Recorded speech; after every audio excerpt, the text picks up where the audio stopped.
Classical conditioning was initially discovered and studied by Ivan Pavlov, who was a Russian physiologist. And his goal in his early career was to study the digestive process. And the strategy that he adopted was to study the behavioral reactions, the physiological reactions that occurred as something entered the mouth. His strategy was thwarted very early on when he found that the dogs he was studying became, in his words, psychics. He would take a dog and he'd food deprive it, and he'd put it on a little stand.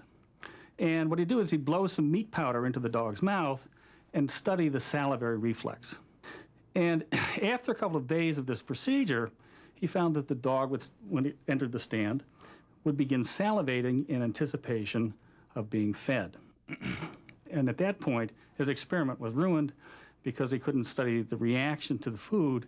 The dog was salivating as a psychic, predicting that he was going to get food. After some initial frustration, Pavlov soon realized the importance of the connection he had observed. His very presence seemed to trigger an automatic response in the dogs, the salivary reflex. Pavlov wondered if the conditioning he had observed could be repeated with another, seemingly unrelated stimulus. The story goes that Pavlov's laboratory actually lived above his laboratory. At that point, he ran upstairs and stole a metronome off of his wife's piano and brought it down into the laboratory. And as an experiment, what he'd do is he'd turn this metronome on for a minute or two, and then he'd deliver the food to the dog's mouth. And after several pairings of this metronome, which didn't elicit any salivation, wasn't a food object for the dog, pairings of that with the delivery of food to the animal, the dog began salivating to the metronome. Before the dogs were conditioned, the unconditioned stimulus of food triggered an unconditioned response, that is, the salivary reflex.